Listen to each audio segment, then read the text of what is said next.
ಜಾತಿ ಗಣತಿ ಬಗ್ಗೆ ಇವತ್ತು ಕ್ಯಾಬಿನೆಟ್ ನಲ್ಲಿ ಚರ್ಚೆ ಆಗುತ್ತೆ. ಇದ್ರ ಬಗ್ಗೆ ಮಾತನಾಡಲಿಕ್ಕೆ ಸಾರಿಗೆ ಸಚಿವರಾಗಿಂತ ರಾಮಲಿಂಗಾರೆಡ್ಡಿ ಇದ್ದಾರೆ. ಸರ್, ಜಾತಿ ಗಣತಿ ವರದಿಯನ್ನ ಈಗಾಗಲೇ ಕೊಟ್ಟಿದ್ದಾರೆ, ಅದನ್ನ ಇವತ್ತು ಕ್ಯಾಬಿನೆಟ್ ನಲ್ಲಿ ಮಂಡಿಸ್ತಾ ಇರುವಂತದ್ದು. ಸರ್, ಮಂಡಿಸಾದ್ಮೇಲೆ ಅದರಲ್ಲಿ ಏನಿದೆ ಅಂತ ಗೊತ್ತಾಗುತ್ತೆ ಅಲ್ವಾ? ನಾವು ನೋಡಿಲ್ಲ. ಮುಖ್ಯಮಂತ್ರಿಗಳಿಗೆ ಅಂದ್ರೆ ಸರ್ಕಾರಕ್ಕೆ ಕೊಟ್ಟಿದ್ರು, ಕೊಟ್ಟಾದ್ಮೇಲೆ ಇವತ್ತು ಕ್ಯಾಬಿನೆಟ್ ಮೇಲೆ ಅದರಲ್ಲಿ ಏನಿದೆ ಅಂತ ಗೊತ್ತಾಗುತ್ತೆ.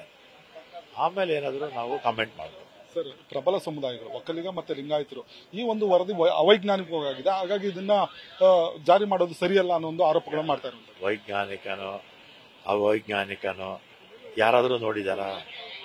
ಯಾರೂ ನೋಡಿಲ್ಲ. ಊಹೆ ಮಾಡ್ಕೊಂಡು ಮಾತಾಡ್ತಾರೆ. ಅವೈಜ್ಞಾನಿಕ ಆಗಿದ್ರೆ ನೋಡಿದ್ಮೇಲೆ ತಾನೇ ಹೇಳ್ಬೇಕು ಅವೈಜ್ಞಾನಿಕ ಅಂತ. ಆಮೇಲೆ ಬೇಕಾದ್ರೆ ಕಮೆಂಟ್ ಮಾಡಲಿ, ತಪ್ಪಿದ್ರೆ ತಪ್ಪು ಅನ್ಲಿ, ಸರಿ ಇದ್ರೆ ಸರಿ ಅನ್ಲಿ, ಇಲ್ಲ ತಪ್ಪಿದ್ರೆ ತಿದ್ಕೊಳ್ಳಿ ಅಂತ ಆಮೇಲೆ ಸಲಹೆ ಕೊಡ್ಲಿ. ಸರ್, ಈಗ ಏನ್ ರಾಹುಲ್ ಗಾಂಧಿ ಅವರು ಕೂಡ ಯಾರು ಕೂಡ ಇದನ್ನ ವಿರೋಧ ಮಾಡೋದು ಬೇಡ ಅಂತ ಹೇಳಿ ಸಚಿವರಿಗೆ ಸೂಚನೆಯನ್ನು ಕೊಟ್ಟಿರುವಂತದ್ದು. ನಮ್ಗೇನೆ ಯಾರೋ ಕೊಟ್ಟಿಲ್ಲಪ್ಪ.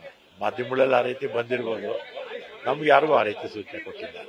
ಹಲವು ಬಾರಿ ಇದನ್ನ ಕ್ಯಾಬಿನೆಟ್ ತರಬೇಕು ಅಂತ ಚರ್ಚೆ ಆಯ್ತು, ನಂತರ ಇದನ್ನ ನಿಲ್ಲಿಸಲಾಗಿತ್ತು. ಈಗ ಏಕಾಏಕಿ ಈ ರೀತಿ ಒಂದು ವರದಿಯನ್ನು ಮಂಡಿಸ್ತಾ ಇರುವಂತದ್ದು ಮುಖ್ಯಮಂತ್ರಿಗಳು ಕೇಳಿ.